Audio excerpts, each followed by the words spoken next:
بسم الله الرحمن الرحيم. السلام عليكم ورحمة الله وبركاته. الحمد لله رب العالمين، أشهد أن لا إله إلا الله وحده لا شريك له ولي الصالحين، وأشهد أن محمدا عبده ورسوله الصادق الأمين. اللهم صل وسلم وبارك على سيدنا محمد وعلى آله وصحبه ومن تبعهم بإحسان إلى يوم الدين. اللهم علمنا ما ينفعنا وانفعنا بما علمتنا وزدنا علما وتقى.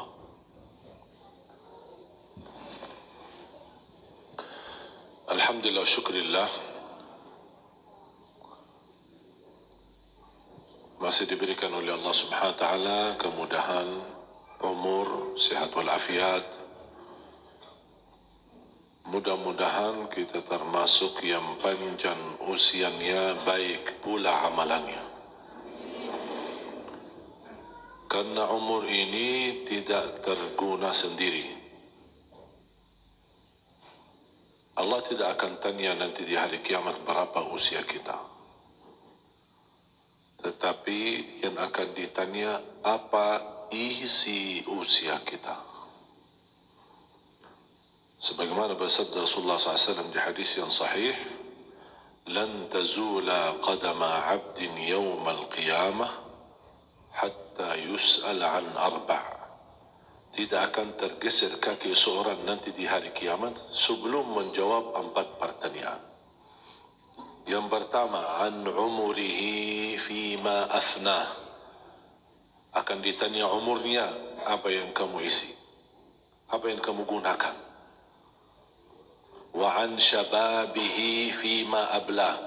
Lebih khusus lagi ditanya usia mudahmu. Padahal usia muda ini bagian dari umur. Tapi kenapa ditanya lagi? Kenapa? Karena usia muda itu adalah tantangannya besar. Dan perjuangannya untuk Islam itu sangat dipintingkan. Dan kita lihat sepanjang sejarah, perjuangan Islam itu banyakkan untuk pemuda. Kalau yang tua-tua, apa yang diharapkan sudah? Fisik sudah tidak sama seperti yang muda. Yang tua hanya harap husnul khatimah dan berdoa untuk umat Islam. Oleh karena itu, seorang pemuda yang taat lebih mulia di sisi Allah daripada yang tua yang taat. Mohon maaf bapak-bapak ya, yang sudah. Yang muda yang taat lebih mulia di sisi Allah daripada yang tua yang taat. Kenapa? Padahal sama-sama taat. Kenapa yang muda lebih mulia di sisi Allah? Walaupun orang tua juga taat, sama taat. Karena pemuda itu menghadapi tantangan, hawa nafsu, syahwat, godaan. Kalau yang tua, apa yang mau digoda? Ya? Makanya kalau ada musuh Islam ingin merusakkan Islam, dia rusak akhlak pemuda, bukan akhlak bapak-bapak. Dia merusak akhlak para pemuda-pemudi. Masukkan macam-macam film yang tidak bagus, masukkan narkoba, perzinahan, minuman keras, macam-macam. Oleh karena itu, Islam pun menghargai pemuda. Sampai Rasulullah bersabda, 7 golongan yang di bawah naungan Allah. Di antaranya, wasyabun nasha'a fi ta'atillah. Seorang pemuda yang istiqamah dalam taat kepada Allah. Padahal hawa nafsunya masih ingin dunia, syahwat, mengejar dunia, hobi hal-hal yang sekarang kita melihat perilaku pemuda-pemudi semua serba. Cuma sekarang apapun yang muncul di sosial media, yang para pengikutnya adalah pemuda. Yang tua-tua apa? Megang HP aja mungkin banyak tidak faham isi HP-nya. Cuma buat telepon, angkat, ya assalamualaikum, assalam, sudah selesai. Sekarang anak-anak kecil belum 5 tahun sudah pandai megang HP. Sampai kadang-kadang bapak yang tua tidak mengerti foto, kadang-kadang baru belajar bisa foto, bisa simpan foto.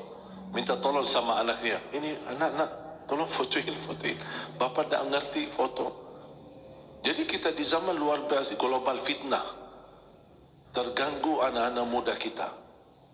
Makanya ketika ada seorang anak muda di zaman fitnah, di zaman syahwat, di zaman terlalu bebas sosial media, tapi dia masih mampu menahan diri, mampu beristiqamah dalam taat, mencintai masjid, mencintai Al-Quran, selalu di depan.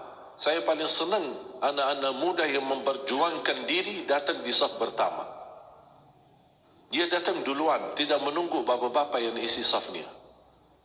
Itulah pemuda yang berharga bagi Islam. Karena disitulah ketika musuh Islam melihat masjidnya lebih ramai adalah pemuda-pemudi, itu yang ditakuti oleh musuh Islam. Kalau mereka melihat yang ramai di masjid tua-tua, bapa-bapa, nenek-nenek, tetapi yang lain di mana? Lagi main bola, lagi nonton TV, lagi dandut, lagi kemana? Tidak jelas. Di situ mereka berkata, jangan takuti Islam, karena Islam sudah dijual sama anak muda-mudi, sudah dijual sama mereka, tidak menghargai, cuma membawa nama Islam KTP.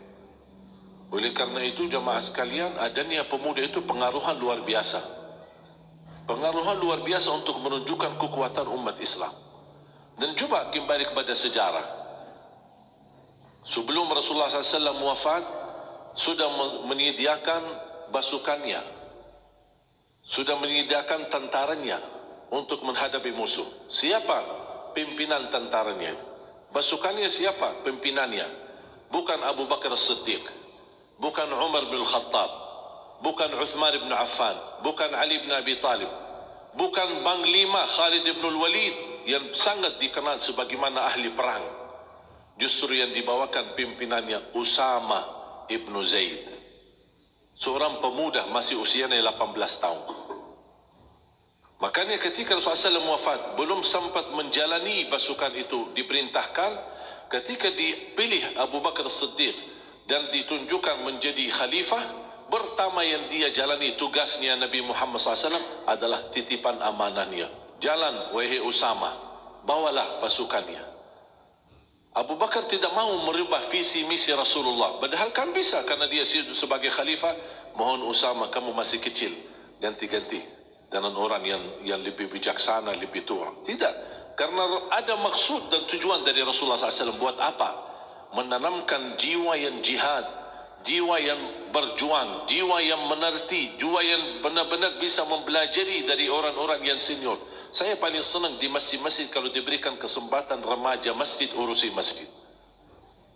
Yang tua-tua tetap tidak digeserkan, tetap justru pemuda mengambil hikmah, kebijaksanaan, mengambil pelajaran dari para yang tua kita. Orang tua kita, orang senior kita, ambil hikmah. Bagaimana mereka sabar, karena pengalaman mereka jauh lebih besar daripada kita. Lebih tua satu hari daripadamu, ilmunya lebih tua 1 tahun. 1 hari dia lebih tua dari kita, berarti pengalamannya dia seperti punya ilmu 1 tahun lebih besar daripada kita. Makanya sempatkan para remaja menjadi imam, menjadi kesempatan pengurus masjid, pendahara, mengurus keuangannya, mengurus kebersihannya, mengontrol jadualnya. Supaya apa? Supaya membangun generasi baru yang mampu mengurusi masjid kalau kita besok dipanggil oleh Allah Subhanahu wa taala. Makanya menjadi salah satu cita-cita saya dalam menjalani program safari Ramadan dan safari dakwah mulai dari Ramadan kemarin, dan insyaAllah akan terus berjalan sampai Idul Adha. Masih saya berada di Jawa Tengah dan Jawa Timur. Sebagaimana tahun lalu kita menjalani safari dakwah di daerah Timur, Sulawesi, Palau dan sampai ke Papua. InsyaAllah tahun ini kita menjalani program safari dakwah khusus untuk daerah Jawa Tengah dan Jawa Timur.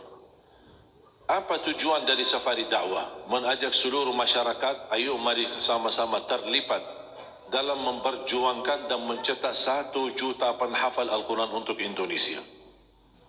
Kami masih bekerja keras karena cita saya mewujudkan 1 juta penghafal Al-Quran, karena 1 juta insya Allah akan mampu mewujudkan Indonesia menjadi negara Al-Quran.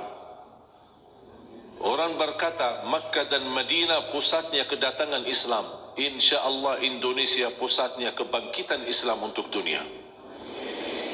Saya meyakini itu. Kenapa? Karena umat Islam di Indonesia terbesar sedunia. Kalau dikumpulkan seluruh umat Islam yang ada di negeri Arab, seluruh negara Arab, umat Islam di Arab Saudi, Emirat, Kuwait, Qatar, Bahrain, Oman, Yaman, Mesir, bahkan termasuk negara Afrika, dikumpulkan semua jadi satu, masih umat Islam Indonesia lebih besar. Dan ini menjadi karunia dari Allah Subhanahu wa taala. Masa kita tidak mampu memberikan perjuangan? Saya bahagia dan senang ketika melihat betapa umat Islam terjun dan ramai datang membela Al-Quran 4.11 dan 2.12. Tetapi sekaligus walaupun saya senang, tapi di sisi lain saya sedih. Apakah perlu umat Islam membela Al-Quran? Tunggulah orang yang menghina Al-Quran, baru kita datang membela. Apakah umat Islam di Indonesia menunggu orang menghina Al-Quran baru mau bangkit? Sedangkan kita Al-Quran selalu berada bersama kita. Yang saya harapkan bukan membela Al-Quran sesaat karena ada seorang menghina Al-Quran, tetapi kita membela Al-Quran setiap waktu dan setiap saat. Kita bersama Al-Quran. Mohon maaf, kita duluan yang menghina Al-Quran sebelum ada orang berani menghina Al-Quran.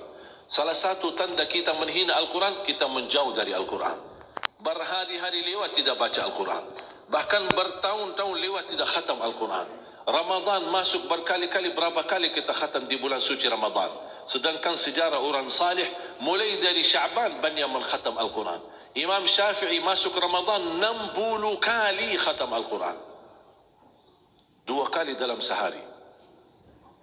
Saya sendiri mentargetkan baca Al-Quran. Kira-kira butuh berapa jam, berapa lama, berapa hari untuk khatam Al-Quran 30 juz. Saya sudah menghitungkan bagi perhitungan menit waktu, dan saya baca mulai dari Al-Fatihah. Begitu tiba waktu zuhur, saya stop salat, lanjut lagi. Tiba waktu asar, stop waktunya, saya salat, lanjut lagi. Untuk khatam 30 juz sekaligus butuh waktu 10 jam. Bagi orang lancar. Saya punya teman sekolah di Madinah mampu khatam Al-Quran 30 juz dalam waktu 7 jam 42 menit. Sedangkan ada orang Muslim tidak mampu khatam Al-Quran dalam 1 bulan.